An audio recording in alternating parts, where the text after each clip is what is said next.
Bonjour tout le monde. Suite à la demande de Dr Badr Benjelloun, j'aurai l'honneur aujourd'hui d'animer ce webinaire fort intéressant. Donc, tout d'abord, je tiens à remercier l'ensemble des participants ici présents d'avoir accepté notre invitation à ce webinaire. Et également, j'adresse mes vifs remerciements à notre cher invité, que plusieurs d'entre vous le connaissent déjà, Dr Moulay Hassan Sidra, qui est en fait un ex-directeur de recherche au niveau de l'INRA, qui a également occupé le poste du chef du centre régional de la recherche agronomique de Marrakech, qui a une grande expérience derrière lui, une expérience de 35 ans dans le domaine de la recherche agronomique en général et la recherche sur le palmier en particulier. Donc, à côté de son poste à l'INRA, le Dr Moulay Hassan Sidra a occupé plusieurs postes dans des organismes internationaux, et donc je peux citer là son travail à l'ICARDA, son travail à l'OADA et également à la FAO. En termes de publication, donc notre cher invité est auteur de plusieurs ouvrages et chapitres d'ouvrages sur le palmier dattier, mais également d'une centaine de publications scientifiques dans des revues internationales.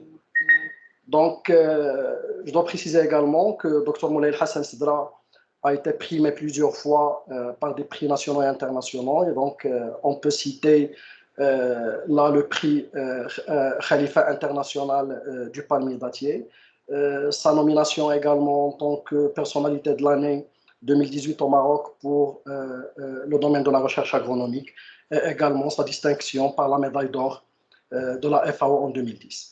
Donc, sans tarder, je donnerai la parole à Dr Moulay Hassan Sidra, mais avant cela, je précise que la présentation durera à peu près 45 minutes, et par la suite, on passera aux questions et à la discussion. Et pour cela, je demande à l'ensemble des participants d'utiliser l'option chat pour poser leurs questions. Et si quelqu'un d'entre vous aura un problème technique avec cette option, on peut consacrer un peu de temps à la fin de la présentation pour poser 2 à 3 questions oralement. Donc, je vous remercie une deuxième fois et je passe la parole directement à Dr Moulay Hassan Sidra. Sidra, la parole est à vous. Bonjour tout le monde.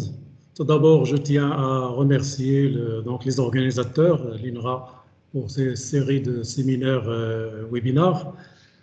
Je remercie notamment M. Mziani et M. Badr Benjelloun. Je tiens aussi à remercier toutes les personnes de l'INRA qui m'ont aidé à réaliser ces recherches pendant ma carrière de 35 ans à l'INRA, y compris les responsables, mes collègues chercheurs et également les techniciens et le personnel d'appui. Je tiens aussi à remercier toutes les organisations internationales et régionales qui m'ont supporté le financement, et également pour faire aussi des consultations et enrichir mes connaissances en matière du palmier dattier et la protection du palmier dattier, la FAO, l'OADA, l'ICARDA, l'AIUA, l'ACSAD, etc. Sans oublier aussi de remercier avec qui j'ai travaillé après ma retraite en décembre 2014, avec toutes les personnes que j'ai rencontrées et j'ai travaillé avec au niveau du privé et au niveau aussi des organisations internationales. Pour tout le monde, mes vifs remerciements. Et je remercie également les invités pour leur patience et également leur écoute à ce que je vais dire en matière de lutte contre le bayoud. Vous savez que le palmier dattier connaît vraiment des contraintes depuis longtemps, pas au niveau du Maroc, mais au niveau de tous les pays producteurs de dattes. Mais au Maroc, il y a quand même une contrainte majeure qui est le bayoud. Donc, moi, je vais essayer de lister un certain nombre de contraintes dans mon exposé, qui a dans mon exposé également lister ou bien parler des efforts déployés par le Maroc, surtout notamment l'INRA marocain, et également en collaboration avec ses partenaires au niveau national et international, Bon, le plan de la présentation, après l'introduction, je rappelle d'abord le secteur vinicole rapidement, parler de certains des principales contraintes de développement de la culture dans les oasis traditionnelles et également attirer l'attention par des observations dans les fermes dites modernes des extensions. Et je vais attaquer le thème que nous avons choisi, c'est la maladie du Bayoud, après son apparition, comment il est réparti, quels sont les dégâts quantitatifs et qualitatifs qu'il a occasionnés, les principales caractéristiques de cette maladie, et également les données étiologiques et biologiques, notamment le diagnostic et l'identification, qui est un aspect très important pour cerner le problème du Bayoud, les relations hôte-parasites, puis les méthodes de lutte. Je parlerai des méthodes de lutte directes qui sont la lutte chimique et la lutte physique combinée à la fumigation, la lutte biologique, puis les luttes indirectes, que ce soit par la prémunisation et également la résistance génétique du palmier dattier. Cette partie de sélection nécessite des recherches accompagnatrices. Je dirai quelques mots sur le développement des méthodes d'évaluation, la caractérisation des ressources génétiques, établissement de la collection des ressources génétiques, caractérisation de la population de l'agent pathogène, développement de la multiplication, qui est un aspect indispensable pour cerner le problème du Bayoud, puis la stratégie de sélection, les résultats de sélection, soit par irradiation, ou bien la sélection conventionnelle, ou bien la sélection assistée par les outils biotechnologiques. Et après, je ferai une analyse globale de la situation et je terminerai par une conclusion perspective et des priorités de recherche que je vous propose pour l'avenir. Bon, le palmier dattier constitue l'élément essentiel des écosystèmes sahariens, pré-sahariens du Maroc, et la disparition ou bien la dégradation de cette espèce provoquera des problèmes écologiques et agroécologiques et écologiques aussi au niveau de ces régions, et le palmier ne pourra pas être substitué par d'autres espèces arboricoles dans la région. Le succès de tout le développement des oasis nécessite une amélioration de la production dattière, des soins culturaux et la protection sanitaire du palmier dattier, là où je vais parler surtout de la maladie du Bayoud. Comme rappel du secteur vinicole, donc notre palmeraie s'étale sur 60 000 hectares avec un effectif de 6 millions de palmiers dattiers qui représentent moins de 5% dans le monde. La densité moyenne, c'est 100 palmiers par hectare. Nous avons inventorié plus de 453 cultivars qui sont représentés par 3,4 millions de palmiers dattiers, qui représentent à peu près 57%. Il y a une population halte qui sont des palmiers ici de semis. Chaque individu varie génétiquement des autres. Ce sont des individus uniques au niveau de la palmeraie, qui représentent à peu près 43,3%, c'est-à-dire 2,6 millions. Donc, cette balance a été renversée parce que dans les années 80, 70 et même 90, le pourcentage des khalts, c'est-à-dire est supérieur à celui des variétés. Production moyenne de l'arbre, c'est 22 kg par arbre. Le palmier productif, 40%, c'est-à-dire il y a encore des palmiers qui sont adultes mais non productifs, mais il y a aussi l'alternance, problème d'alternance. La production moyenne annuelle, c'est 102 000 tonnes, 102 000 tonnes, avec un record l'année dernière de 149 000 tonnes. Le Maroc importe quand même des dates qui peuvent atteindre 30 000 tonnes par an. Pour le plan Maroc vert, il est prévu de planter dans l'extension 19 000 hectares. À ma connaissance, jusqu'à présent, ça a été planté entre 12 000, je crois, et 15 000. Le reste est en cours. Il y a construction et équipement de 48 unités de valorisation des dates. Il y a l'opération qui a commencé aussi de la restructuration, la réhabilitation des oasis traditionnelles. Et pour la nouvelle stratégie de développement Génération Green, donc son objectif principal, c'est de consolider les acquis des dernières années et de réaliser de nouveaux objectifs.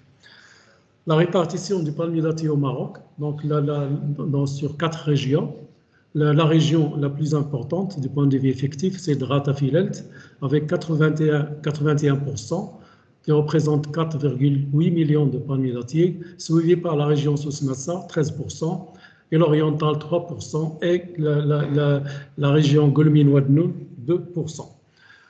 Bien qu'il existe de bons cultivars marocains, dans le cultivar Mjhoul a une renommée internationale, le Maroc se positionne en 12e place au niveau mondial en termes de production. Et ceci à cause surtout de la faible productivité des arbres, et également le phénomène d'alternance de production. Bien qu'il y avait des efforts considérables qui ont été déployés par le Maroc, donc y compris toutes les institutions, il reste quand même quelques principales contraintes de développement dans les oasis traditionnelles. Je cite 10, à mon avis, qui sont principales.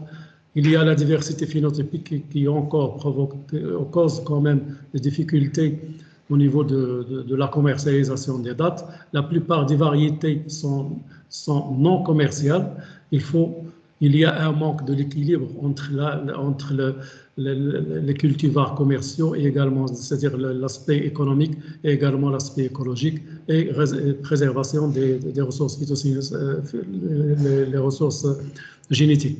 Il y a aussi une architecture végétale qui n'est pas apte pour le développement des oasis. C'est cette architecture et les relations sociales, notamment le clôturage des vergers, l'accessibilité difficile, les touffes sous forme de forêt, qui facilitent le problème qu'on voit ces dernières années, le feu. Il y a le phénomène de sécheresse prolongée.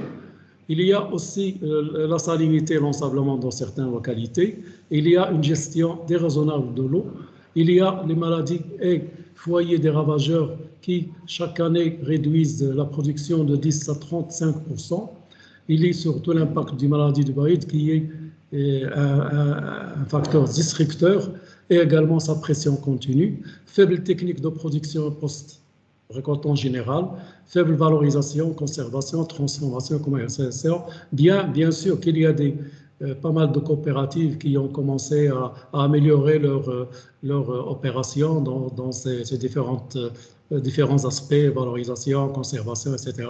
Mais il reste encore du travail à faire pour améliorer notre production qui est dans la qualité donc jusqu'à 30% pour le moment. Insuffisance dans la formation continue technicien consultant agricole et formation et accompagnement insuffisant aussi des agriculteurs et notamment les jeunes. Pour la partie extension, bien que cette action d'extension que l'État a réalisée, c'est une réalisation pertinente, c'est un atout pour le Maroc. Vraiment, je suis très fier pour cette opération d'extension parce que ça peut résoudre pas mal de problèmes au niveau de production de dattes et la suffisance au niveau de consommation des dattes au niveau du Maroc. Mais également, j'ai remarqué qu'il y a un certain nombre d'observations dans ces fermes dites modernes des extensions.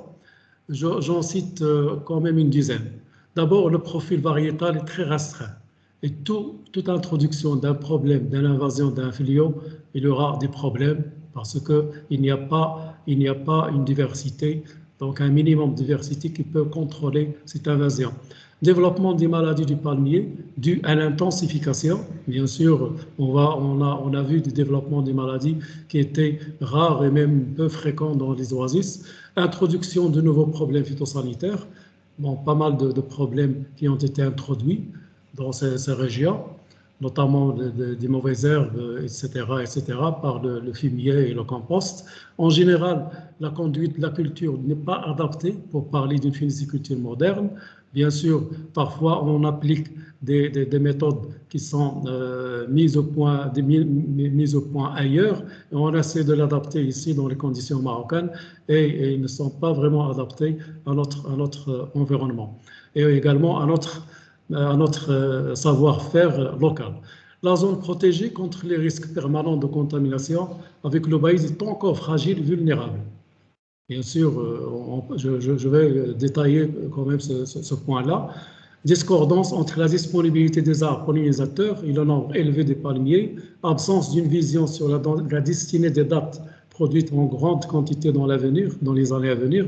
Certaines exploitations n'ont pas de pédiluve ni rotolive à l'entrée, donc les risques est permanent de l'introduction des baïouds. En général, le personnel gérant des fermes n'ont pas eu de formation spécialisée en phéniciculture et finalement, l'encadrement et accompagnement insuffisant au niveau des fermes. Bon, j'attaquerai la thématique ou bien la problématique la plus importante, c'est la maladie du baïoud, qui est reconnue au niveau mondial comme maladie redoutable, et c'est un facteur biologique le plus menaçant et le plus destructeur. Après son apparition en 1887 au Maroc, selon les anciennes publications, moi je ne suis pas tout à fait d'accord sur ça, parce que j'ai essayé d'analyser les situations partout, et il n'est pas forcément, c'était le Maroc où on a trouvé les premières, où on a découvert quand même la première fois le baïoud. On a constaté aussi, lorsque j'ai fait des missions d'expertise en Mauritanie, qu'il existe des souches moins agressives et symptômes atypiques au niveau de ce pays-là. Donc c'est un constat aussi à prendre en considération pour voir quelle est l'origine du baïoud. Si on voit aussi l'apparition du baïoud depuis 1887, il a fallu attendre 40 ans pour identifier son agent pathogène. Et pendant ces 40 ans, on devinait comment la maladie se propageait, parce qu'on ne connaît rien sur la maladie, et il y a des possibilités qu'il paraît dans plusieurs régions, bien dans une région qui n'est pas forcément le Maroc.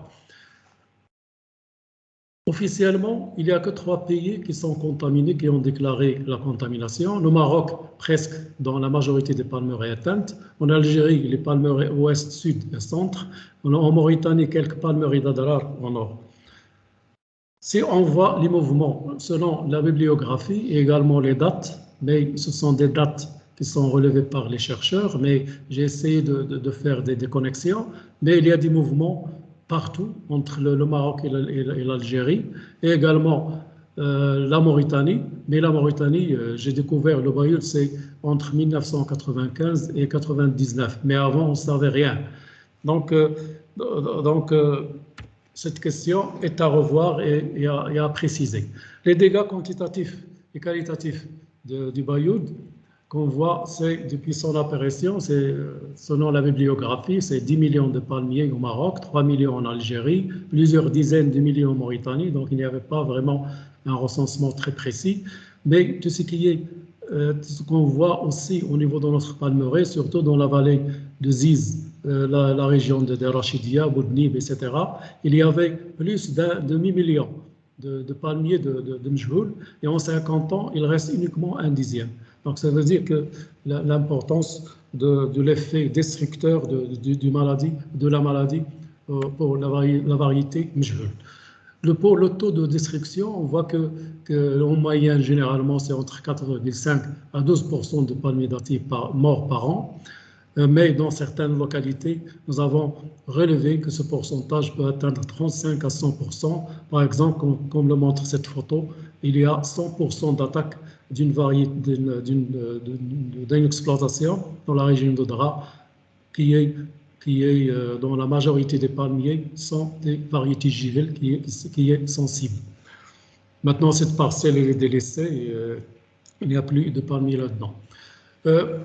Toujours quantitativement, ces dégâts ont mené à supposer que les oasis qui comptaient auparavant 300 à 400 palmiers par hectare ont été réduites à 40 à 50 palmiers par hectare. Maintenant, on parle de 100 hectares, de 100 palmiers par hectare, parce qu'il y a l'extension pour le moment qui s'ajoute pour augmenter cette densité. Mais dans les oasis traditionnelles, la densité reste quand même relativement faible, mais c'est-à-dire d'une façon anarchique, c'est-à-dire ce n'est pas bien éclairci, bien. Apparemment, il y a pas mal de nombreuses éclaircies en surface oasienne que nous avons remarquées, observées. Cet éclaircissage a conduit à l'accélération des phénomènes de désertification dans certaines régions, bien sûr, qui est facilité par des périodes de sécheresse prolongée. Le nombre de foyers de Bayeux a considérablement augmenté au cours de ces dernières décennies. En effet, récemment, la distance entre les foyers de la maladie apparents varie de 50 à 200 mètres contre 300 à 80 mètres dans le passé. Donc, ça veut dire qu'il y a pour le moment des foyers qui ne sont pas apparents, mais il y a des foyers qui sont apparents et qui sont encore actifs parce qu'il y a de l'eau. Parce qu'il y a de l'eau et des irrigations parfois intensives au niveau des parcelles. Sur le plan qualitatif, disparition de deux cultivars rares et bernis. On constate aussi une érosion dans la population haute par la dégradation des cultivars commerciaux. Qu'on voit par exemple, il y a la variété Bourer, les variétés Bedjaj, des variétés très importantes qui sont dans leur effectif, dans l'effectif commence à diminuer et il y a un risque d'extinction de ces cultivars. Il y a aussi indirectement diminution des revenus des exploitations oasiennes, ce qui conduit à un exode rural et à un abandon des vergers non rentables.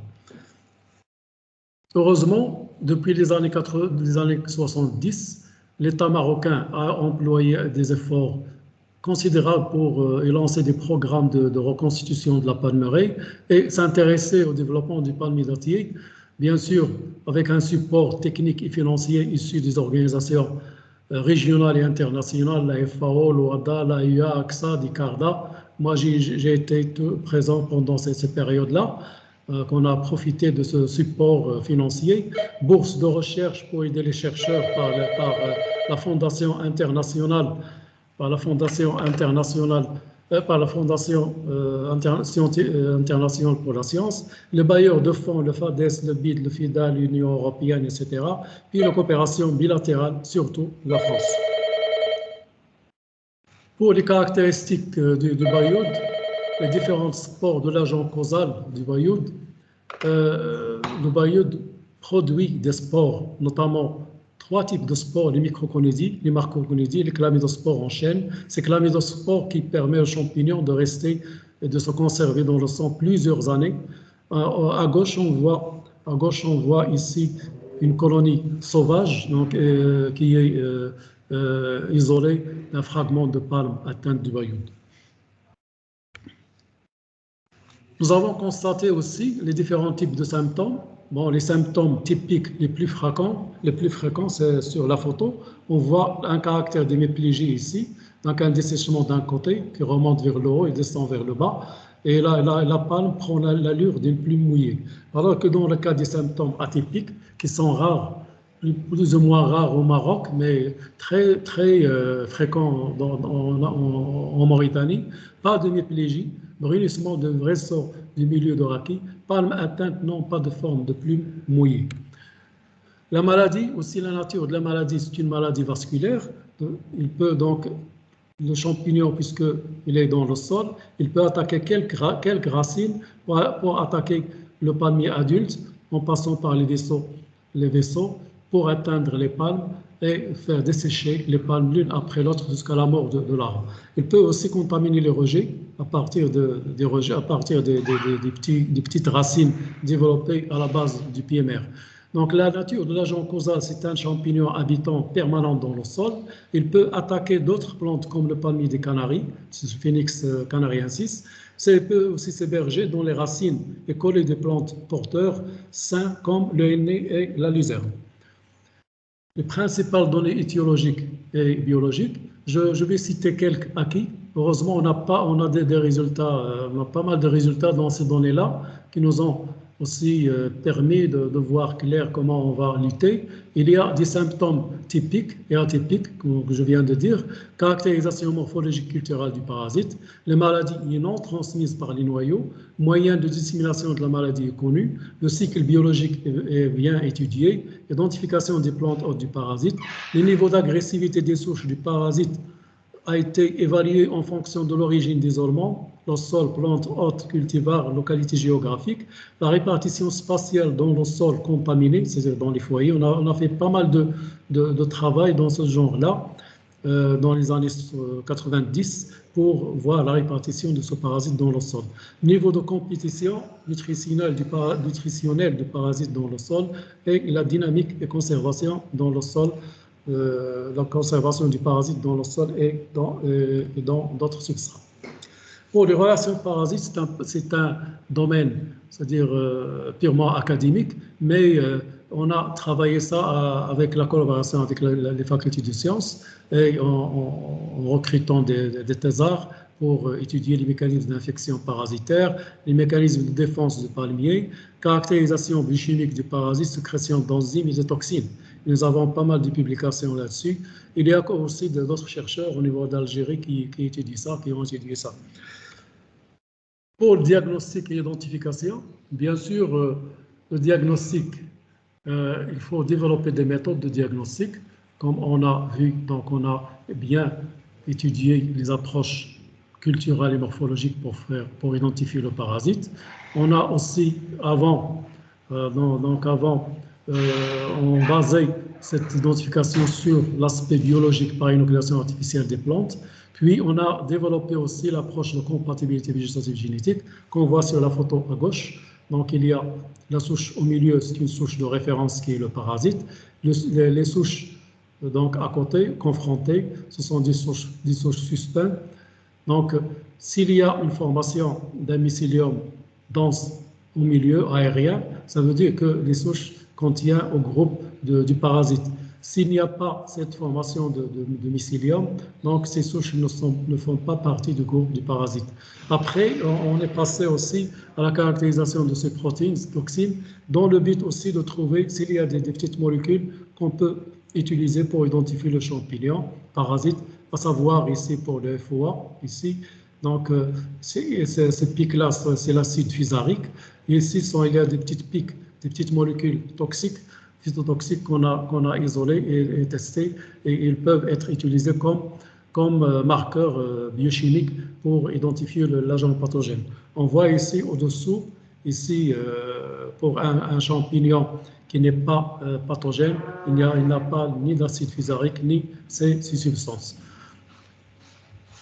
Pour le marquage moléculaire, bien sûr, le marquage moléculaire, il y a une évolution depuis donc le RAPD jusqu'à l'RFLP, et par la suite, on a développé des marqueurs dits spécifiques en collaboration avec un laboratoire français. Cette technique qui est pour le moment qui est utilisée, il n'y a pas d'autre technique que celle-là, qui a été adoptée par l'Organisation européenne de protection des plantes. On voit très bien qu'il faut faire l'extraction de l'ADN total, soit au niveau du végétal, sol, substrat et eau, vérification et calibrage de l'ADN, application de la PCR spécifique. Il y a deux paires d'amorces. Il y a une paire en haut qui révèle une bande de 200 paires de bases, une seule bande. La deuxième, une bande de 400 paires de bases. Si on fait l'analyse et on ne trouve pas ces bandes, ça ne veut pas dire que ce n'est pas le parasite, parce qu'on a démontré par la suite, si on voit ici ces références, qu'on voit ici au-dessous, c'est-à-dire que cette technique n'est pas fiable à 100%. Il faut encore développer des tests complémentaires qui sont obligatoires pour identifier bien les souches. Donc, c'est pour cela j'ai été sollicité par l'Organisation européenne pour la protection des plantes en 2020 pour réviser le datasheet ou bien la fiche signalétique de Physarex en France spécialisée albidinis, et ils ont publié donc cette révision pour faire le diagnostic et l'identification de parasites. Exemple important d'application de cette technique de PCR, donc dans le cadre d'un marché lancé par l'ONSWA en 2019-2020, il y avait cette technique de dépistage du parasite a été appliquée sur 33 300 échantillons de sol prélevés dans plusieurs oasis traditionnelles et les zones d'extension. et une cartographie de l'état sanitaire des sols dans ces zones a été établie. Le prestataire de ce marché, c'est le groupement Labdouza Maroc et ADI France, Labdouza auquel j'ai contribué et j'ai accompagné ce travail et j'ai supervisé tout ce qui est analyse moléculaire aussi au niveau des champs pour le prélèvement des échantillons, avec bien sûr mes collègues de ce laboratoire privé et également d'autres experts en pédologie. Je passerai aux méthodes de lutte. Bien sûr, cette maladie est classée au niveau mondial comme maladie difficile à combattre à cause de la nature de la maladie. Donc, c'est une maladie vasculaire. Le lot, ce qui est le palmidatier, qui est difficile à manipuler, surtout à l'âge adulte. Le parasite, qui n'est pas apparent, donc il se trouve dans le sol, dans un sol obscur, on ne voit rien. Il faut faire les analyses et ce n'est pas facile d'identifier le parasite si on ne fait pas ces méthodes que je viens de vous dire. L'environnement aussi, donc on ne peut pas utiliser les méthodes directes, chimiques, etc., comme ça, pour éliminer le parasite. La lutte directe, la lutte chimique, donc il y a plusieurs publications au niveau, au niveau international, ou bien soit au niveau du Maroc, aussi au niveau de l'Algérie, qui ont comme objectif d'étudier le niveau de sensibilité du parasite aux fongicides, des biocides. Plusieurs substances chimiques ont montré leur effet inhibiteur de la croissance et du développement in vitro du parasite, et plusieurs techniques de traitement fongicide qui ont été étudiées, mais malheureusement les applications au champ n'ont pas donné de satisfaction, et surtout sur les palmiers adultes. L'environnement oasis n'est pas propice aux applications fongiques permanentes, risque de pollution, donc c'est pour cela qu'il faut rechercher de nouvelles molécules non polluantes et méthodes d'application pratiques adaptées et efficientes. La lutte physique combinée à la fumigation, c'est un travail que nous avons effectué donc, avec mon collègue Issa Rewi, qui se trouve dans le centre de Rachidia. On a fait ce travail quand il était à Marrakech, parce qu'il était recruté avant à Marrakech, avant que la construction du centre de Rachidia. Donc, on voit très bien les différents paramètres que nous avons mesurés, c'est-à-dire soit le fumigore, le méthane-sodium, ou bien la solarisation toute seule, ou bien la fumigation combinée également à la solarisation. Et on a démontré qu'au niveau de cette combinaison permet d'éradiquer le sol à un niveau de presque de 40 cm, qui n'est pas mal, surtout dans les zones dans les foyers de maladies, etc. Donc, on peut utiliser cette méthode, mais cette méthode aussi ce travail a été publié en 2007 et 2010. Mais cette méthode pourrait être utilisée pour le moment, c'est ce qui est disponible pour éradiquer un nouveau foyer en cas d'introduction accidentelle dans les régions d'extension. Mais cette méthode mérite aussi encore d'être améliorée pour aller un peu plus en profondeur, plus de 40 cm. La lutte biologique. Dans la lutte biologique, on pense aussi à la réceptivité des sols à la maladie, ce qu'on appelle des sols résistants. Donc, ce sont des travaux que j'avais commencé déjà j'avais déjà commencé mon travail de mémoire de fin d'études pour l'obtention d'un ingénieur d'État. C'est la découverte des sols résistants suppressifs à la maladie. Donc, nous avons découvert des sols résistants dans les oasis. Ces sols résistants sont très importants parce que malgré la présence du parasite, il n'y a pas de maladie. Aussi, la maladie existe, donc il se développe très lentement, malgré la présence de toutes les conditions favorables pour le développement de la maladie en comparaison avec les sols dits réceptifs ou bien sensibles. Le développement de la méthode d'évaluation de la réceptive, donc nous avons maîtrisé cette méthode. Également, nous avons étudié la capacité d'accueil de sol à l'inoculum et nous avons identifié les microflores responsables de la résistance des sols, qui sont des champignons et actinomycètes. Et nous avons constitué une souche tech de ces antagonistes, plus de 100 souches que nous avons identifiées et également conservées au laboratoire. L'utilisation de ces micro-organismes antagonistes indigènes ou bien des mycorhizes. Il y a certains collègues qui ont étudié les mycorhizes.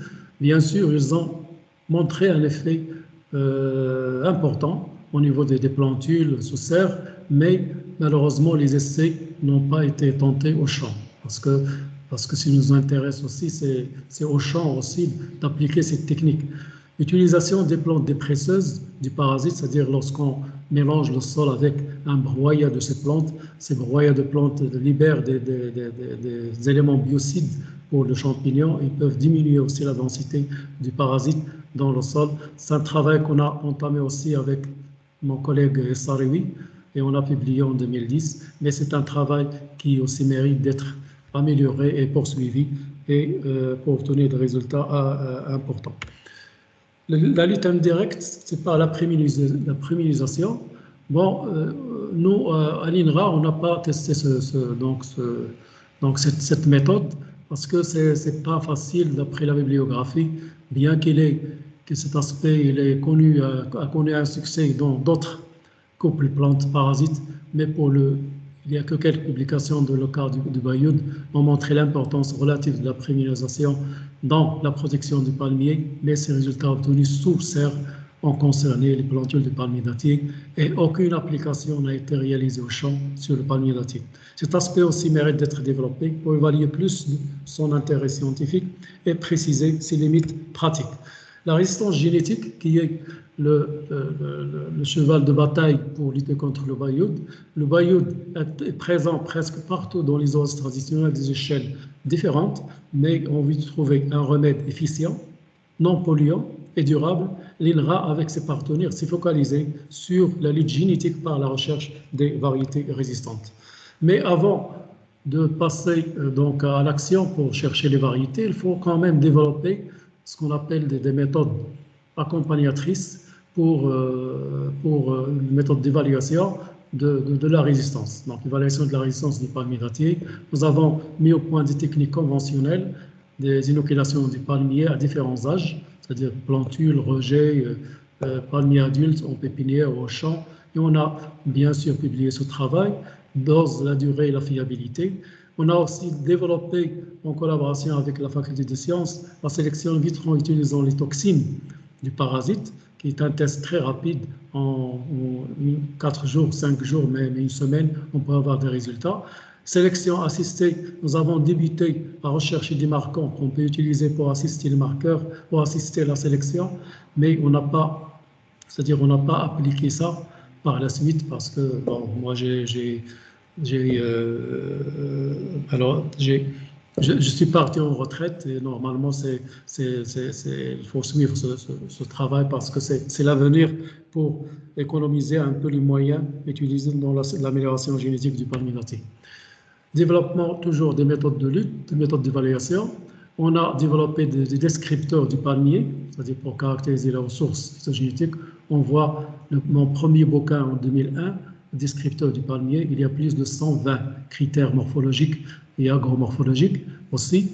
Améliorer des méthodes d'extraction de l'ADN, développer des marqueurs moléculaires, au début RAPD, SSR, et dernièrement nos collègues à Rabat et de l'INRA Rabat et également Rachidia ont développé aussi des snaps pour identifier des variétés du palmier dattier et analyser la diversité génétique. Développement et amélioration des méthodes de valorisation des dates de faible valeur commerciale par transformation technologique. Établissement des critères de la qualité biochimique des dates des principaux cultivars. Évaluation du niveau de réceptivité des sols, développement des modèles d'études d'évaluation, c'est-à-dire autres couples plantes parasites, développement des tests rapides d'évaluation du comportement du parasite dans les sols. C'est un test que nous avons développé. Il a besoin de 2-3 jours pour voir est-ce que le sol est réceptif ou sensible à la maladie. Pour la caractérisation des ressources génétiques, nous avons fait les acquis. Nous avons fait un inventaire des ressources génétiques, c'est-à-dire énumérer le nombre de cultivars existants au Maroc, c'est 453 cultivars, plus de 2 millions de palmiers d'Ikhalt, établissement des fiches de caractérisation de plus de 80 cultivars, établissement des fiches de caractérisation des variétés sélectionnées, les obtentions de l'INRA, analyse de la diversité génétique basée sur les approches conventionnelles et moléculaires. Les distances génétiques sont faibles, probablement plusieurs origines de résistance génétique de cultivars. Dernièrement, c'est le séquençage et assemblage des génomes de référence des variétés illustres de palmiers datés, notamment le Mejhoul, Bouskri et Bofgous. Puis, caractérisation chimique des principaux cultivars, contribution à l'établissement des labels des principaux cultivars et variétés. Établissement de la collection, nous avons vu que c'est très important de faire des collections pour l'avenir et garder ce matériel génétique pour les futurs améliorateurs et essayer d'exploiter au maximum parce qu'on ne sait jamais, si jamais il y a une épidémie d'un autre ravageur ou bien d'une autre maladie, on trouvera une base génétique très large au niveau donc, de cette collection. Donc nous avons installé des collections dans trois différents domaines expérimentaux. Et également à Marrakech, deux à Marrakech et un à Zagora, et une station de l'Envoi à El Rachidia. Donc, le nombre de génotypes représentés, c'est le nombre de génotypes qu'on a planté, c'est plus de 5400 génotypes représentés par plus de 8500 palmiers au total. Donc, c'est un matériel à exploiter et à enrichir dans le futur. J'espère que ce matériel a été bien réservé et conduit et bien sûr et soigné, etc. Malheureusement, j'ai constaté dans la collection de Laurent Rachidia qu'il n'y a plus de rejet au niveau de la collection. Ça me fait mal au cœur parce que c'est une collection. On ne cherche pas à produire les dates, mais à préserver le matériel génétique. Et on savait très bien que la culture in vitro se fait plus facilement par rejet. Donc, s'il n'y a pas de rejet, ce sera difficile de multiplier le panier dattier. Bon, malheureusement, moi, j'ai pris ce phénomène-là.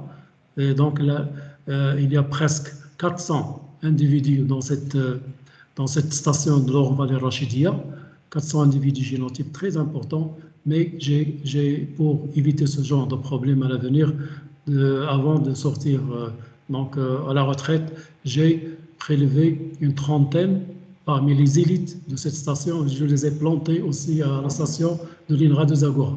Mais malheureusement, pas malheureusement, mais quand même, on a quand même donc les représentants de cette collection, les élites à Zagora, mais il faut aussi donc entretenir toutes ces collections pour l'avenir. Caractérisation de la population de l'agent pathogène. Bien sûr, nous avons aussi installé une collection de Sochtec, plus de 200 isolats de souches, laboratoire INRA Marrakech. Nous avons étudié la variabilité de ces souches sur le côté morphologique, la croissance, le développement, le pouvoir pathogène, la production de toxines, les essences génétiques par marquage moléculaire. Ceci a rendu difficile un dépistage précis du parasite.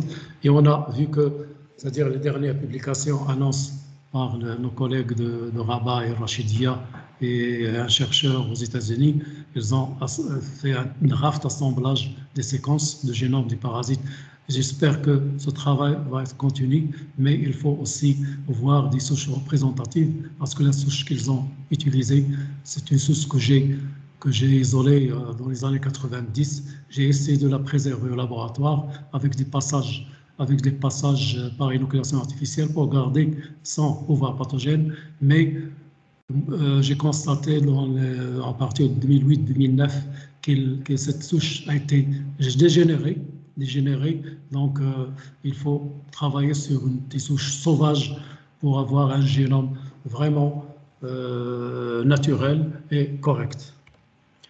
Le développement de la multiplication du palmier dattier, comme je vous ai dit, c'est un facteur, c'est une action très importante pour cerner le problème de palmier dattier et également, notamment, multiplier les variétés résistantes au palmier dattier. Donc, l'INRA a été le premier dans le monde à développer cette technique de multiplication en masse par organogénèse. Le début de l'installation du laboratoire, c'était en 1980. Le deuxième labo national à l'INRA a été construit en 2003 à El Rachidia. Donc, cette technique de multiplication par organogénèse, ça a été développé sur rejet.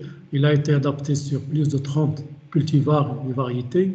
Il a été transféré aussi au laboratoire privé de production commerciale. Puis, après, on a développé les techniques de multiplication organisée de palmiers datés à partir des inflorescences. Donc ça, c'est pour les palmiers qui n'ont plus de rejet. Et on a vraiment mis beaucoup de temps pour maîtriser cette technique. C'est pour cela que j'ai dit, dans les collections, il ne faut pas enlever les rejets. Bien que les rejets sont grands, etc., il faut les laisser, il ne faut pas les enlever parce qu'on aura besoin un jour. Sinon, on va passer par les inflorescences et c'est une technique qui n'est pas aussi facile que par rejet. Donc, l'INRA aussi s'est engagé dans le programme de plan Maroc Vert, si on voit ici les résultats. Donc, on a, à partir de la demande des souches, qui est plus de 340 000 souches demandées, des variétés.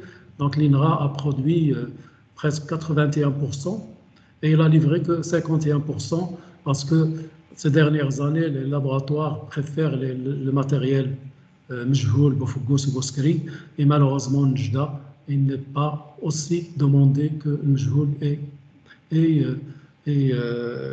GL et Boskri. Et je demande à qui cette variété Njda. Normalement, nous, au début, il a été conçu pour repeupler les zones dévastées par le bayoud dans les zones traditionnelles, mais c'est important aussi d'avoir un mix au niveau des extensions parce que Njda, c'est une variété résistante qui peut aussi améliorer la tolérance globale de l'exploitation. Si uniquement le matériel sensible, ce sera la catastrophe si jamais des maladies dangereuses comme le bayoud sont introduites dans ces zones. Au niveau de la qualité de ces souches de livraison des plantes, on voit très bien que, c'est-à-dire la production de souches, c'est à peu près au niveau de l'INRA, c'est 40% Njda et 60% les autres, sur demande des utilisateurs et des ministères, mais la livraison, c'est uniquement 27% Njda et 63% pour les autres, notamment Mejhoul, Bofugous, Boskri et autres. Pour les stratégies de sélection, on avait trois types de stratégies. Bien sûr, la première, c'est sélection par irradiation, sélection conventionnelle parmi les cultivars connus, parmi les haltes, ou bien par croisement. Troisième sélection, assistée par des outils biotechnologiques. Donc, nous avons identifié de nombreux marqueurs. On s'est arrêté là. On a étudié ces marqueurs uniquement pour l'analyse de la diversité et pas pour la sélection. Identification des gènes de résistance non entamés, transformation génétique non entamée.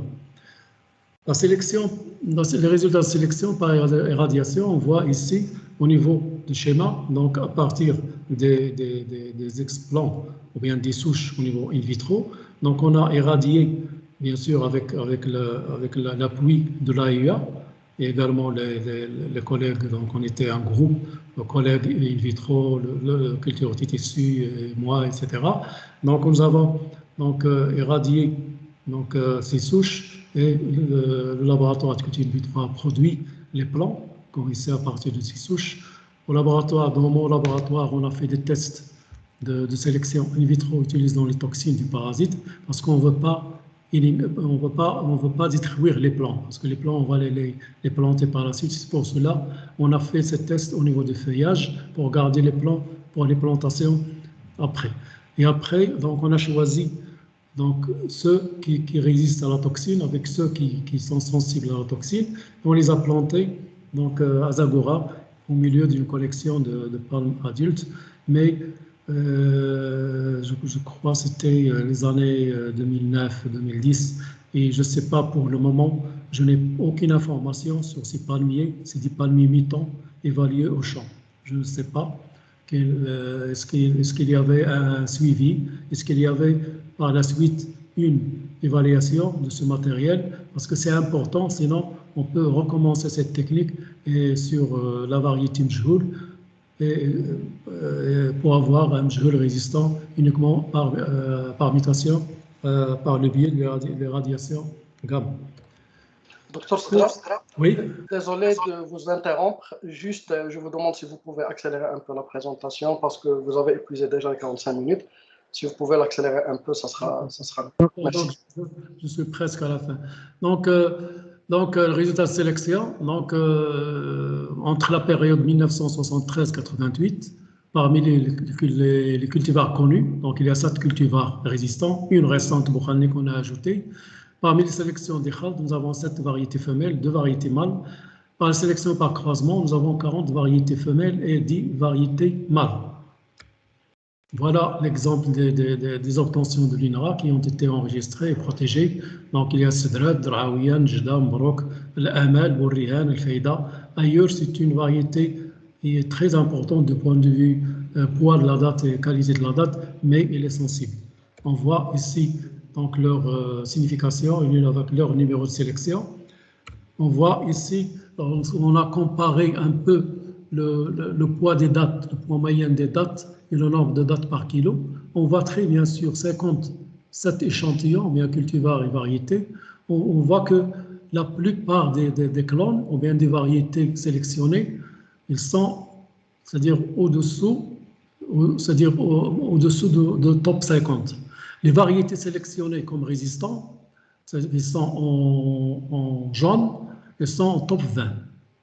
En top 20, donc il y a le Mjhoul qui est la première, suivi par Ayour, comme je dis, mais malheureusement il est sensible, puis Draouia, Sidrat, Al-Amal, Njda, il est au 10e position. Puis il y a Mbrok au 16e position, Faïda 18e et Bourrihan 18e. Vous pouvez remarquer que la variété Bofgous, il est au 40e position. Donc je ne sais pas quel est le choix pour choisir Mjhoul. On comprend, pour Foucault, on comprend, mais Bouskri, qui est loin par rapport au clan, par rapport au Njda, je ne comprends pas. Sélection assistée, ce n'est pas encore de résultat. Pour les pays contaminés, donc l'Algérie continue à distribuer les foyers et compenser les propriétaires. Protection de la zone de grande production de l'île du Nord.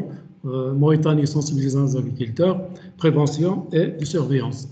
Pour d'autres pays producteurs, des dates. Bon, la plupart des meilleurs cultivars au niveau mondial sont sensibles. Donc tout le monde fait vraiment une protection, une prévention très draconienne au niveau de leurs frontières pour éviter l'introduction du bayoud. L'analyse globale de la situation, malgré tous ces acquis et les bases scientifiques et techniques, ainsi que les actions entreprises pour combattre le bayoud, cette maladie continue à se disséminer dans les oasis traditionnelles et constitue une menace non négligeable des plantations d'extension, c'est-à-dire qui renferment environ plus de 80% du matériel qui sont sensibles à la maladie. Cet aspect de dissémination de la maladie peut être cerné et géré que lorsque la cartographie des foyers du bayoud au niveau de toutes les oasis et celle de l'état sanitaire des sols dans les oasis sont établies. C'est-à-dire une partie est déjà réalisée, comme je dis, dans le marché de l'Anzoa. Les bases stratégiques de surveillance et d'intervention sont considérées et des actions entreprises. Le repeuplement des zones dévastées par le bayoud avec des variétés résistantes sélectionnées, l'établissement des bases stratégiques de surveillance et d'intervention, le manque de toutes ces informations précises et le retard de ces interventions constituera sans doute une contrainte majeure pour la gestion durable de l'agrosystème de bayoud et dans les régions oasiennes contaminées et dans les zones d'extension encore apparemment pleines.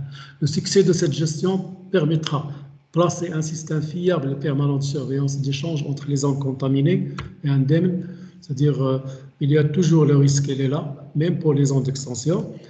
Instaurer un système d'autocontrôle de la dissémination de la maladie et de sa lutte par chacune de ces zones. En conclusion et perspective, donc il faut concevoir, réaliser la cartographie, l'état sanitaire et les foyers de bayoud, donc partiellement réalisés et en cours aussi. Conception des protocoles adaptés pour chacune des zones basées sur les deux approches oasis et extension. Renforcement de certaines bases scientifiques et techniques pour mieux mener ces protocoles. Renforcement de la coordination des intervenants pour réussir ce plan national entre institutions, producteurs, organisations professionnelles, etc. Nécessité d'un support des experts scientifiques, techniques et stratégiques pour accompagner ces actions. Et pour terminer, à mon avis, j'ai des priorités de recherche à entamer. si c'est possible. Premièrement, améliorer les techniques de dépistage du parasite. Donc là, bien sûr, il existe ce test-là, mais il faut l'améliorer. Maintenant, avec le développement des techniques biotechnologiques, surtout le séquençage, le séquenceur, on peut aller plus loin pour avoir une technique plus rapide et plus fiable. Recherche et prédiction de l'apparition de nouvelles races physiologiques du parasite qui peuvent surmonter les résistances utilisées. Donc, on va planter les variétés résistantes, mais on n'est pas sûr quand ils seront surmontés par de nouvelles races. Donc, il faut étudier la population du parasite pour prédire est-ce qu'il y aura des mutations, des nouvelles races, etc. Donc, c'est comme on fait maintenant pour le coronavirus. Donc, à chaque fois, on étudie les mutations pour voir est-ce que c'est dangereux ou pas. Multiplication d'urgence de toutes les variétés sélectionnées résistantes au bayoud, y compris les domaines. Donc, je pense qu'il faut agir à ce sujet-là plus rapidement. Renforcement du programme d'amélioration génétique du palmier et développement avec des marqueurs moléculaires assistant à la sélection. Améliorer et développer les méthodes de lutte directe contre le bayoud, éradication du foyer, biocide et antagonisme parasite, sensibilisation pour l'application de la lutte intégrée. Et enfin, renforcer le staff de chercheurs et techniciens et soutenir la coopération. C'est ainsi prend fin mon exposé et merci de votre attention. Merci, Dr Moulay Hassan Sedra. Donc, au nom du comité d'organisation de ce webinaire, ainsi à votre nom, je tiens à remercier vivement notre cher invité pour sa présentation assez constructive et qui a retracé parfaitement les différents aspects de lutte contre cette maladie dévastatrice au niveau de notre palmeraie. Donc, on passera directement aux questions. Donc, je vois déjà une question de Dr Slimane Kheye de CRA de Rabat. Donc, merci pour votre présentation fort intéressante. J'ai deux questions. La première, la richesse et l'excellence de vos travaux scientifiques sur le bayoud conduit vers la perspective d'explorer le patrimoine génétique du pathogène à l'échelle du génome, vu qu'on est rentré dans l'ère de la génomique, voire même le post-génomique. Dans ce contexte, comment peut-on accéder à la souche tech du pathogène que vous avez développé durant votre carrière au sein de l'INRA? Et la deuxième question, comment peut-on se confier à deux marqueurs moléculaires pour cartographier les zones d'extension, sachant que des transferts horizontaux de fragments ADN de virulence ont été décrits chez plusieurs formes spéciales très proches du foie? Merci. Donc, si vous pouvez apporter des éclaircissements dans ce sens. Bon, pour la souche tech, je crois que j'ai laissé, comme je vous ai dit, plus de 200 souches à l'INRA Marrakech. Je ne sais pas quel était son devenir, mais il y a un chercheur avec qui je travaillais, il a constitué aussi une souche tech à Rachidia. Moi, j'aurais aimé à ce que ce chercheur intègre dans ce groupe de chercheurs qui ont fait ce travail pour les guider à choisir les meilleures souches représentatives de la population. Et je suis sûr que M. Sarewi, donc à Rachidia, a une souche tech. Bon, il a pris quelques-unes de chez nous. Il a dû enrichir les souches tech. Il connaît aussi ces souches. Donc, normalement, c'est avec lui il faut travailler pour choisir les souches représentatives. Parce que la souche FOA 133, je l'ai isolée dans la région de Dra, donc ça fait longtemps. Bien sûr, on a essayé de la conserver au laboratoire avec des passages d'inoculation, mais moi, je trouve qu'il y a avec qui il faut travailler avec M. Sari pour ça. La deuxième question, bon, le gène de virulence chez le champignon parasite n'est pas connu pour le moment. On ne sait pas très bien combien le nombre de virulence, parce qu'on ne connaît pas les gènes de résistance chez le palmier dattier. On ne connaît même pas est-ce que la résistance est polygénique ou bien monogénique chez les variétés. On sait très bien qu'il y a plusieurs origines, mais le moment où on connaît les gènes de résistance chez le palmier dattier, on étudiera le concept gène pour gène c'est-à-dire le concept gène résistance et gène virulence, et il faut identifier les gènes de virulence pour pouvoir contrôler donc ces mutations par le marquage moléculaire au fil du temps. Merci, Dr Sidra. Donc, je vois deux mains levées, mais avant, je poserai deux questions à Dr Sidra. Donc, selon votre grande expérience en termes de lutte contre la maladie du Bayoud, est-ce que vous estimez toujours que la lutte chimique pourrait constituer une solution fiable pour la lutte contre cette maladie dévastatrice? Bon, la lutte chimique, vous connaissez très bien que, donc, selon l'étiologie de la nature de la maladie, le champignon existe à tous les niveaux, au niveau du palmier, au niveau des racines, à proximité des racines dans le sol, au niveau des vaisseaux, au niveau du stipe, au niveau des feuilles, parfois au niveau du cœur, du sommet. Donc, la lutte chimique, c'est vraiment difficile pour le moment, mais peut-être pour le futur, c'est possible d'avoir des injecteurs qui peuvent injecter, c'est-à-dire une substance chimique au niveau de l'arbre qui peut descendre et également remonter. C'est pas facile parce que ce qu'on voit pour la lutte contre le charançon rouge, c'est vraiment localisé. C'est au niveau des galeries, mais une substance qui va circuler au niveau de toute la plante, là, il faut vraiment travailler pour avoir cette possibilité. Pour les palmiers, c'est-à-dire des jeunes palmiers, c'est possible parce qu'on peut cerner le volume de l'arbre, jeune arbre ou bien des plantules ou bien en pépinière ou bien les jeunes plantations. Là, on peut les cerner avec la lutte chimique. Mais on peut aussi introduire les substances chimiques avec l'eau d'irrigation. Mais le problème, c'est qu'il faut bien voir, c'est-à-dire la concentration qu'il faut utiliser et combien de fois par an pour éviter, c'est-à-dire le dépôt des dérivés de ces substances au niveau du sol pour ne pas créer un problème phytotoxique au niveau du sol et également un problème de phytotoxicité, de toxicité pour la microflore utile au niveau du sol. Donc, il faut chercher une substance, comme j'ai dit, biocide, dégradable. Ces dérivés n'ont pas d'effet sur la microflore du sol, efficace et rémanente. Donc, toutes ces qualités, ce n'est pas facile pour le moment de les trouver, il faut faire de la recherche.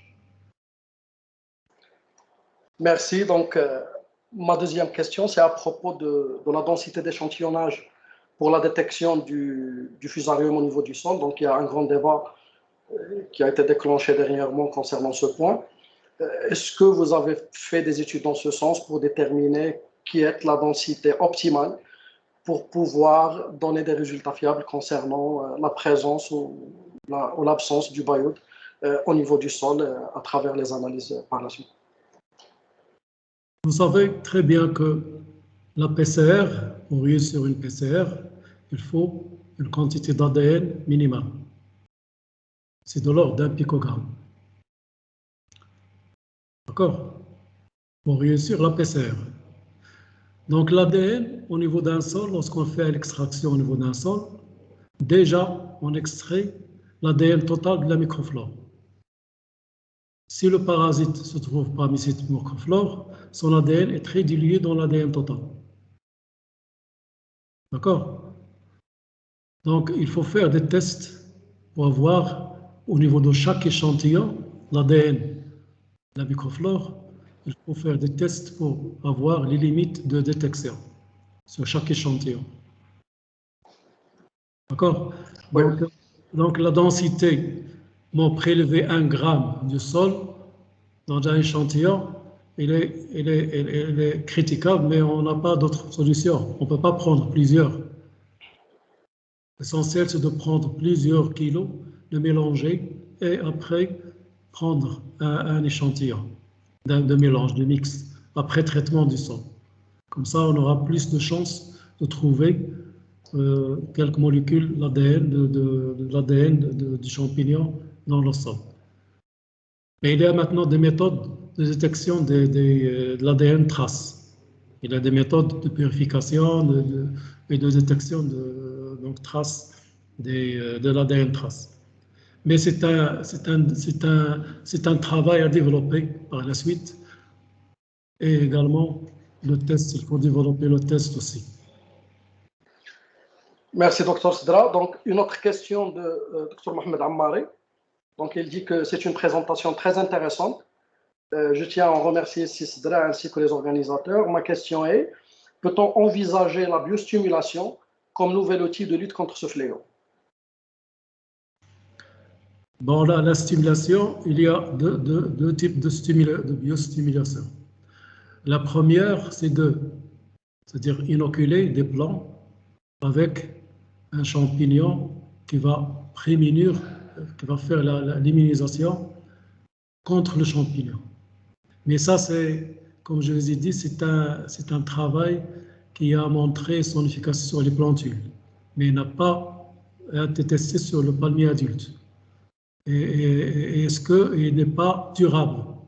Il n'est pas durable. C'est comme les vaccins. C'est-à-dire, il n'est pas durable. Il faut à chaque fois biostimuler l'arbre pour réagir. Il faut voir locaux aussi, locaux, pour chaque cas, etc. Et le deuxième type de biostimulation, c'est d'utiliser les micro-organismes au niveau d'un sol pour dégrader un substrat et libérer des substances biocides aux champignons. Ce que nous avons fait avec ce Sariwi, parce que nous avons réalisé cette étude et ça a marché. Donc il y a des substrats qui sont dégradés par les actinomycètes et qui libèrent des substances qui inhibent le champignon. Malheureusement, ce n'est pas spécifique. C'est ça le problème. Pas spécifique uniquement aux champignons, donc il peut aussi supprimer dans autre chose, autres micro-organismes. Donc c'est un travail à développer pour le futur, mais il faut vraiment se focaliser sur ça et pour arriver à des résultats sans oublier les applications sur le terrain. Parce qu'on voit dans pas mal de publications, si on fait un travail in vitro, on passe sur les plantules et on dit voilà, on a trouvé un remède au vaïode, alors qu'il n'est pas essayé et tenté au niveau du terrain. Parce que c'est le terrain qui valide c'est-à-dire la méthode. Est-ce qu'elle est fiable ou pas? J'espère répondu.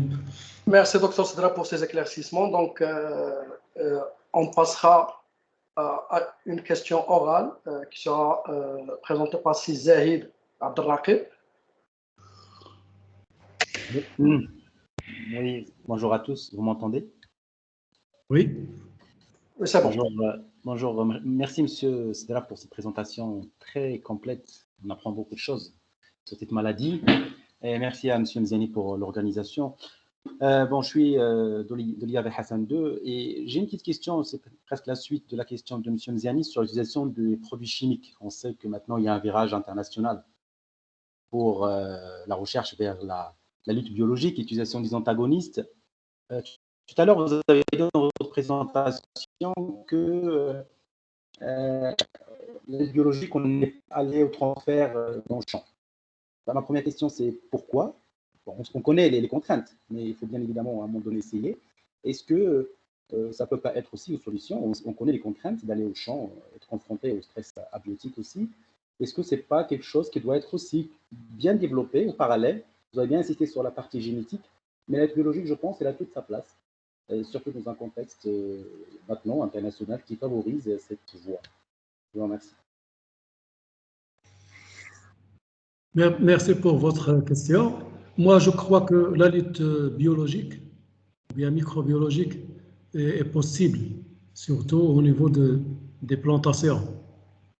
Parce que pour les jeunes plants, on peut les protéger au fur et à mesure. Mais dans les oasis, c'est pas très facile parce que la rhizosphère occupe plusieurs mètres cubes, plus de 9 mètres cubes. Chez un palmier, ce n'est pas facile de combler tout ce métrage avec les antagonistes. Et en plus, il faut assurer leur continuité dans le sol parce qu'il faut uniquement les micro-organismes plus un substrat de maintien. Sinon, ils vont disparaître. Si on les met en forte densité, il va y avoir un équilibre qui va s'établir et ils ne vont pas jouer le rôle de protection.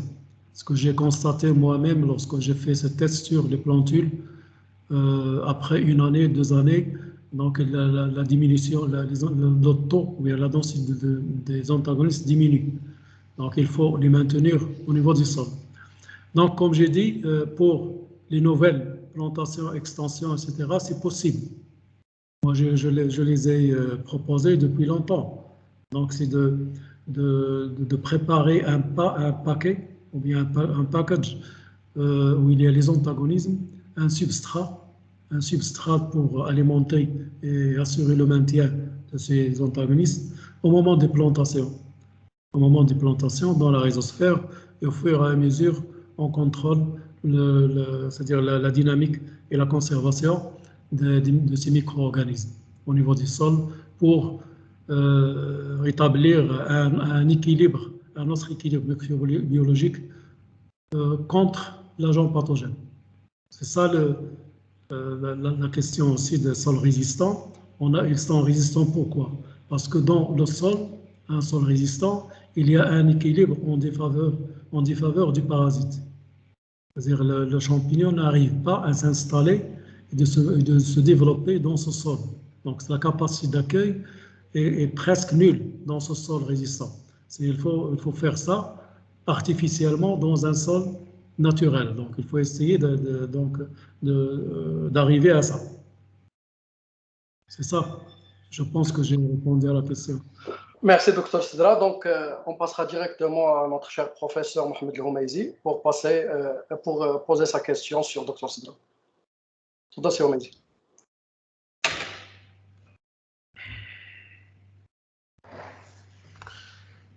Professeur El-Houmeizi, vous m'entendez?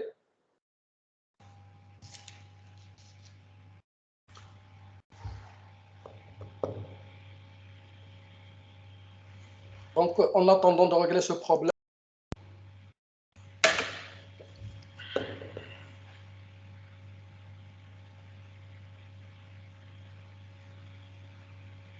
Sinzeni, merci d'activer votre micro, on vous entend pas. Pardon, merci. Donc, on passera à une question au niveau du chat. Donc, c'est de la part de notre cher collègue Sechto du CR Adokinitra.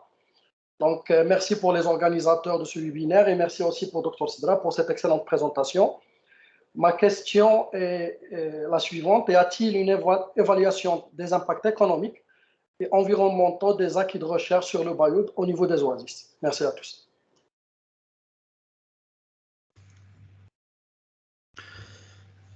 Bon, pour les acquis, mon cher collègue Chito, il est encore à Kenitra? Ah, bien sûr, bien sûr. Bien sûr, l'impact économique, on aura l'impact économique des recherches sur le Bayoud lorsqu'on aura repeuplé les zones dévastées par le Bayoud avec du matériel résistant obtenu par l'INRA. Mais dans ce cas, si on a uniquement pour le moment la variété Njda qui est plantée dans les oasis, et avec quel pourcentage? Moi, à ma connaissance, les premières plantations de Njda datent de 1987. Si je fais le compte, il y aura 1 500 000 plants Njda qui sont introduits dans les oasis donc traditionnelles. Est-ce qu'il y a une étude au niveau de ces zones pour évaluer est-ce que ces Njda sont encore là? Sont encore là au niveau des oasis. Il n'y avait pas d'étude, c'est-à-dire économique, pour voir quel est le pourcentage de Njda dans les vergers maintenant. Mais tout ce que je sais, c'est à travers l'exposition des dates au niveau de la foire. Au niveau de la foire, quand même, maintenant, Njda, il est bien représenté parmi les dates marocaines dans la foire. Donc, organisée à Erfoud, avec un prix équivalent, plus ou moins équivalent à Boufoukous. Mais l'impact direct n'est pas encore donc à son maximum parce qu'on n'a pas encore multiplié les autres variétés comme l'Amal, le Bourrihan, le Sidrat. Le Faïda, il est quand même planté chez un agriculteur dans l'extension. Mais Sidrat, non. Il est classé 4e, je crois, au 5e au niveau du poids des dates. Donc l'impact, il faut faire une étude économique au niveau des oasis pour voir quel est l'apport de Njda dans les exploitations piscicoles. Merci Sisdra. Donc, un autre message de la part de notre cher collègue Fatih Ibn Tata. Donc, merci Sisdra pour cette présentation très riche qui nous a permis de s'informer sur l'historique du palmier dattier au Maroc et les perspectives afin d'orienter la recherche au niveau de l'INRA. Ma question est la suivante. Sachant que la fusariose est un champignon qui persiste plus de 20 ans dans le sol, est-ce que d'après votre expérience sur terrain, avez-vous noté que les luttes autres que génétiques doivent être maintenues et sachant que le phénomène de résistance peut se déclencher à n'importe quel moment? Résistance, surmonter la résistance. Non, sachant que la résistance peut se déclencher à n'importe quel moment, est-ce que vous voyez qu'on doit maintenir les autres méthodes de lutte autres que la méthode génétique développée au niveau de l'INRA? Moi, je crois, si vous voyez les points des priorités de recherche, c'est la lutte intégrée. Parce que le Bayout, il faut utiliser une lutte intégrée. Selon les situations, soit au niveau des oasis traditionnelles ou bien au niveau des extensions. Parce que la lutte intégrée, c'est là où on choisit les méthodes qui sont les plus cohérentes en fonction de la situation. Dans un foyer actif du Bayout, il faut, si on peut faire la solarisation, diminuer un peu le taux d'inoculant dans le sol, c'est possible. Sinon, on plante quelques variétés résistantes en attendant de connaître quel type de résistance ils ont. Est-ce qu'ils ont des résistances polygéniques ou bien monogéniques? Parce que je me rappelle très bien la parole de notre ancien directeur de l'INRA, M. Farage, qui a dit « Nous sommes devant le feu des oasis. Il faut d'abord éteindre les feux et après, on expliquera comment on a atteint le feu. » D'accord? C'est ça. Donc, on a les variétés résistantes. Il faut d'abord éteindre les feux avec ces variétés et après, on cherchera s'il y a des gènes, combien de gènes de résistance, parce qu'on ne peut pas attendre. Mais c'était des paroles des années 80. Maintenant, on a un outillage biotechnologique qu'on peut aller plus vite pour déterminer les gènes de résistance, etc. Moi, j'opte pour une lutte intégrée, intégrant toutes les méthodes pour diminuer un peu la dissémination et le développement de l'agent pathogène dans les oasis. Parfois, la prévention joue un rôle important. Éviter l'introduction du Bayout dans les vergers. Si l'agriculteur est vraiment conscient, ça peut diminuer un peu les risques donc, de l'installation de la maladie dans son verger. Merci, Dr Sidra. Donc, je vois la main de professeur Lhomeizi levée. Donc, professeur Lhomeizi, la parole est à vous.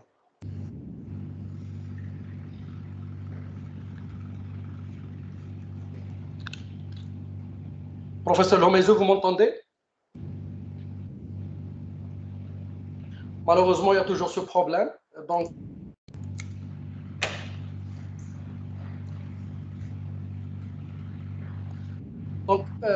je pense que le problème persiste toujours pour Dr Lhomeizi. Donc, on passe à une autre question de la part de votre ancien collègue, Dr. Ougas. Donc, il dit que merci, Dr. Sidra, et merci aux organisateurs. Merci de nous éclairer sur les techniques adoptées actuellement par les agriculteurs pour lutter contre le paillote autre que la plantation des plants résistants de Njda.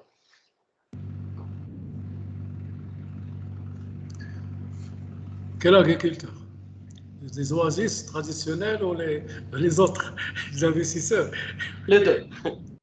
Bon, pour les agriculteurs oasiens, bon, pour eux, il n'y a pas de méthode connue, efficace qu'ils utilisent.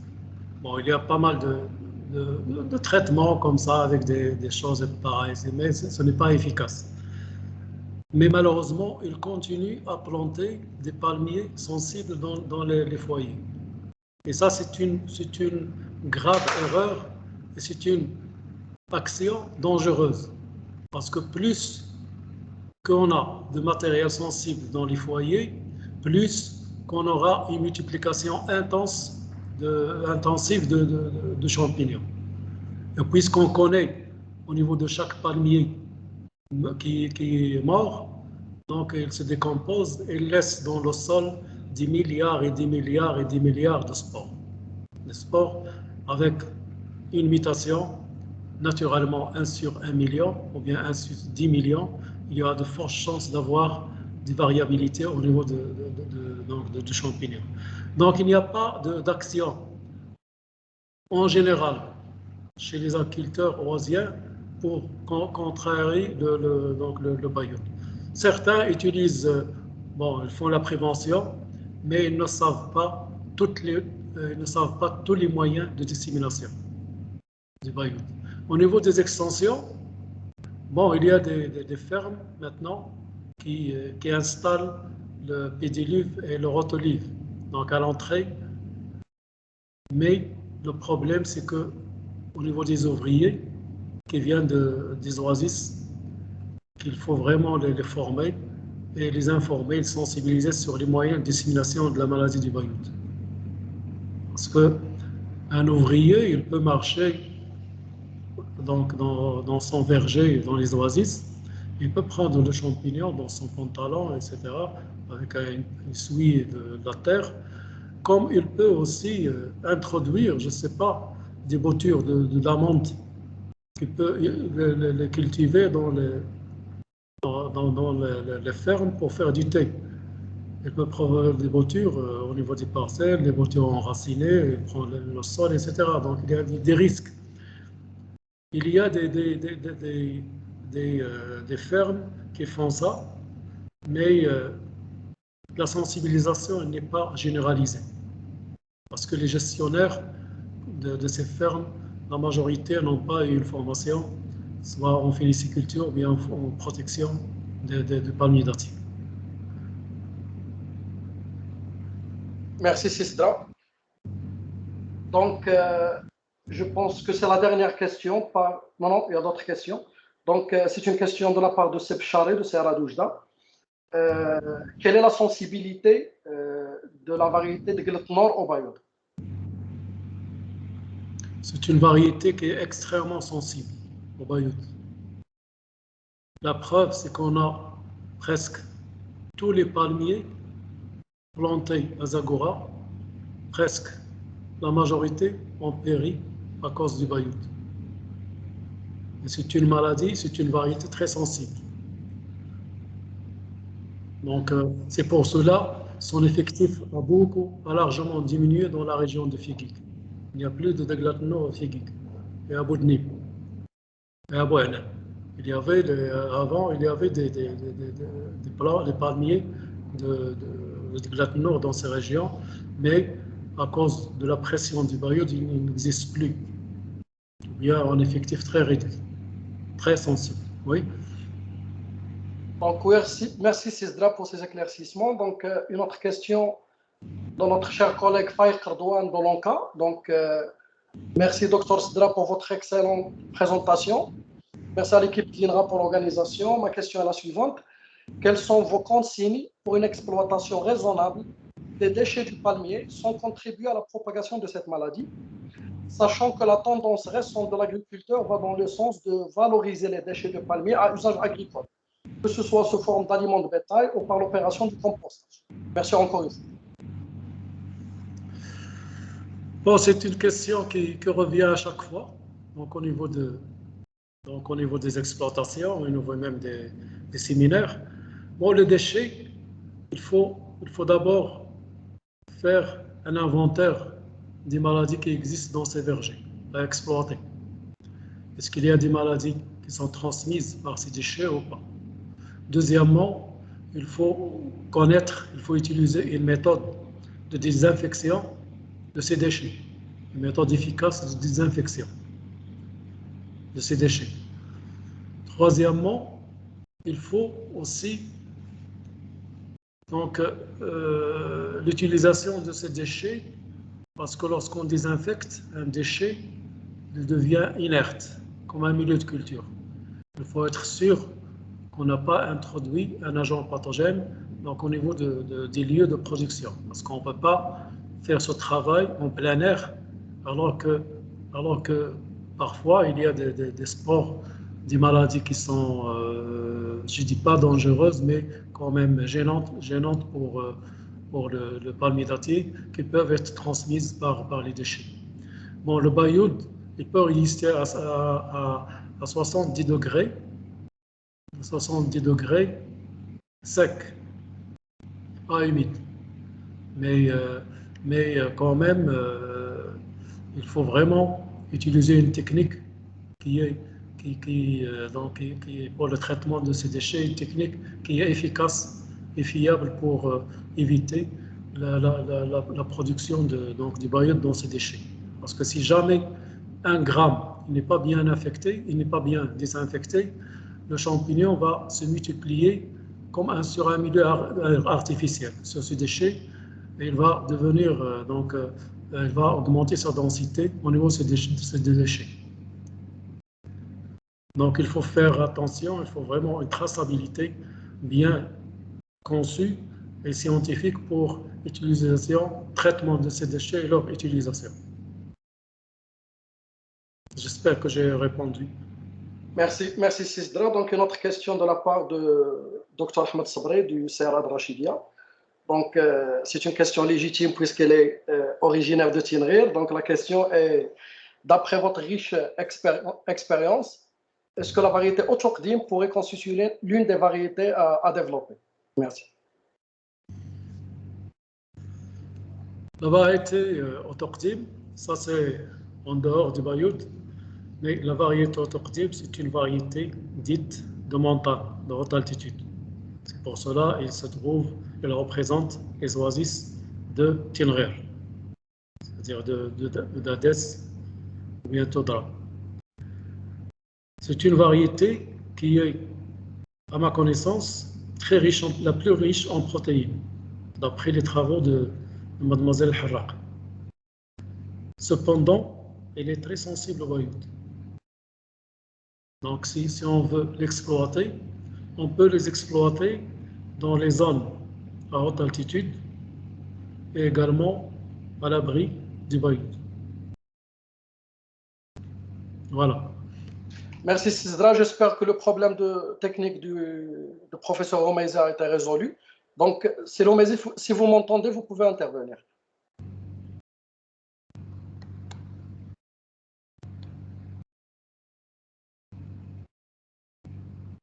Vous devez activer votre micro, Sir Romaizi. Vous m'entendez?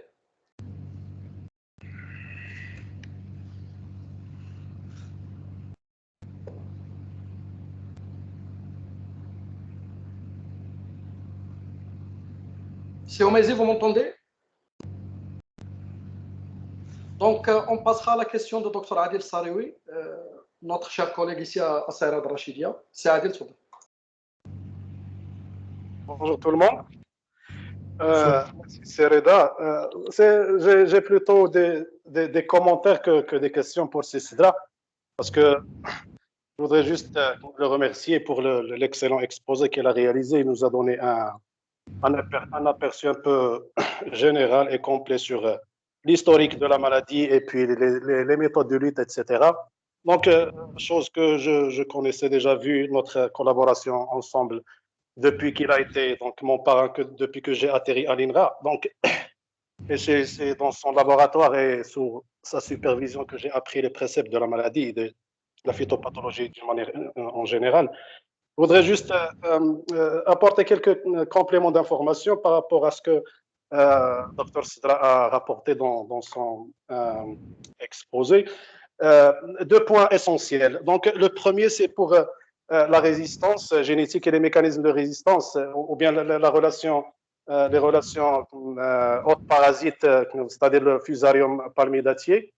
Je tiens donc juste à informer l'audience, et Sidra aussi, qu'il y a une thèse qui est en train d'être faite en collaboration avec les collègues de l'unité de biotechnologie à Rabat.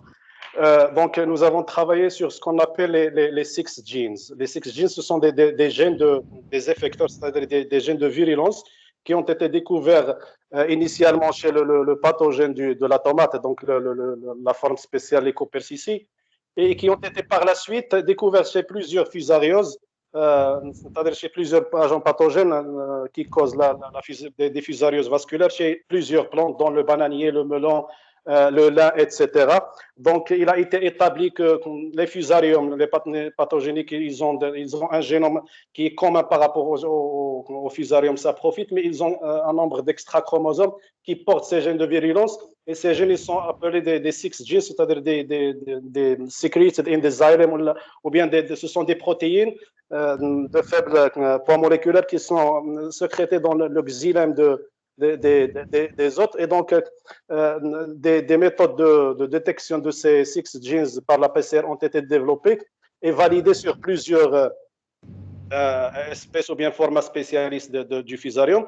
Et donc, le travail dont j'ai parlé tout à l'heure, donc on a essayé de faire ceci et on a effectivement découvert que ces six genes existent chez le pathogène, donc l'albédénis.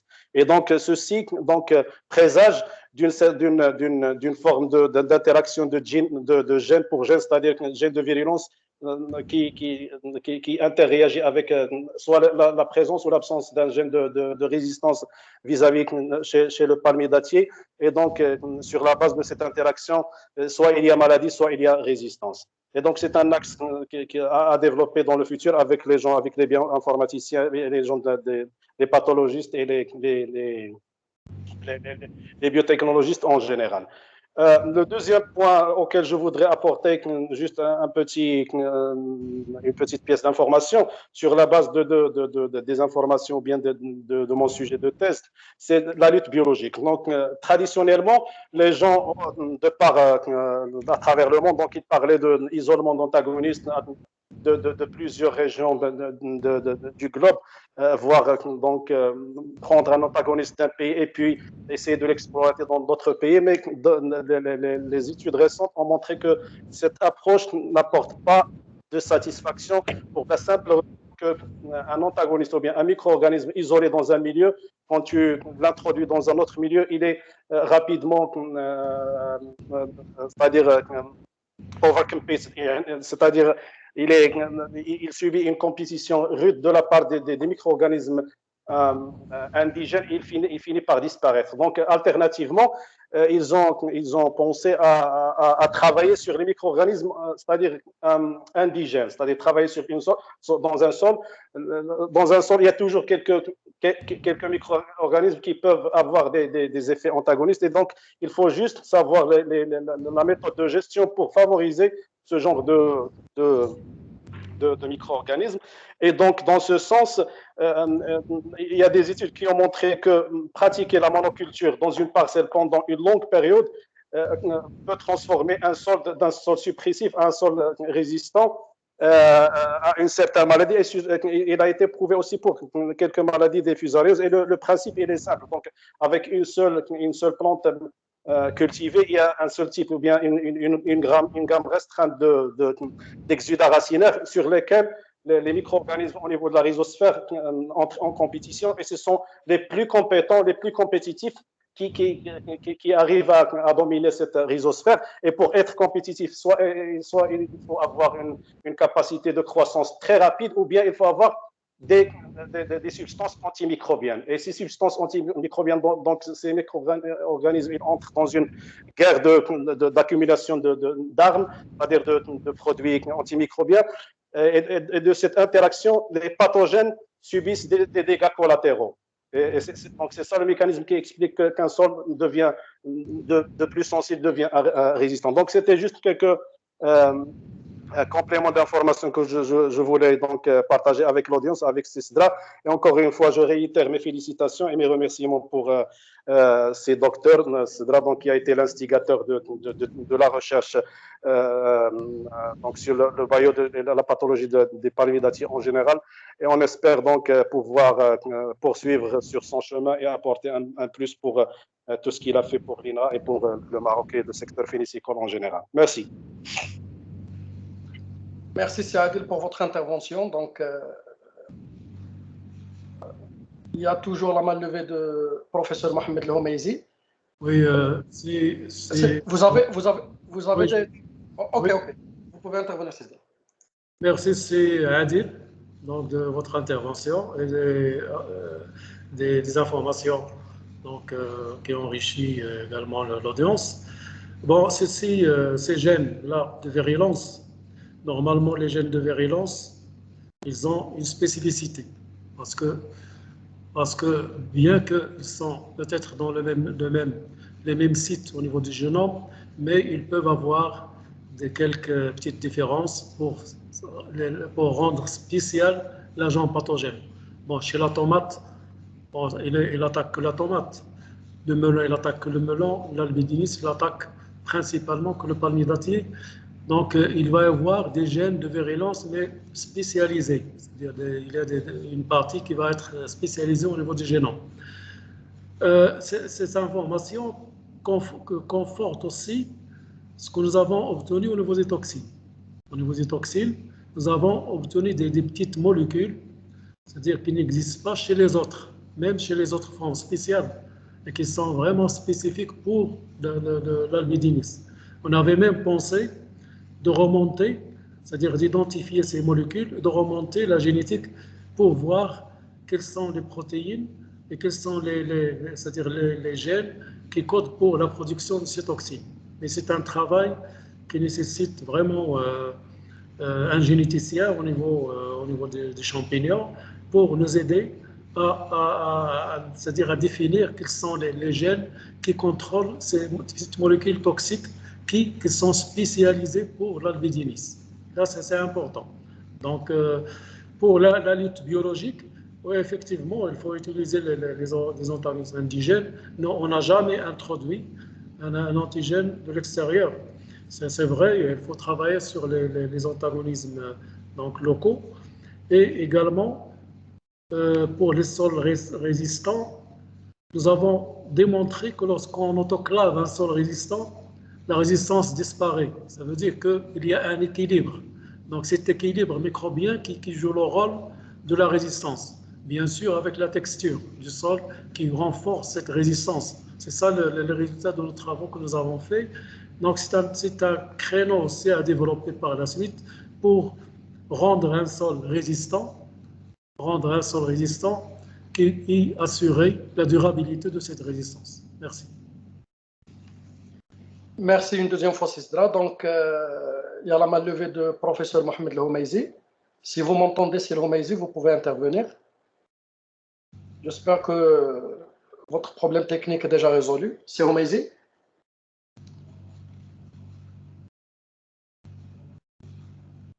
Vous devez activer votre micro. Il est activé à notre niveau, mais vous devez l'activer.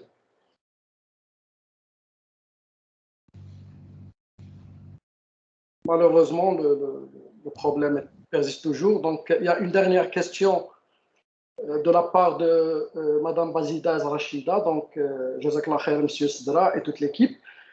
J'ai une question de point de vue gestion. D'après votre expérience, est-ce qu'il y a une méthode stratégique pour analyser les risques les scénarios qui expliquent le développement de ce feu.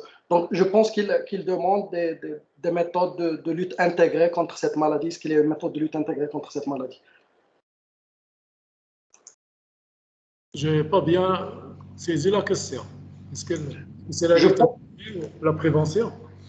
Elle parle ici de méthodes stratégiques pour analyser les risques.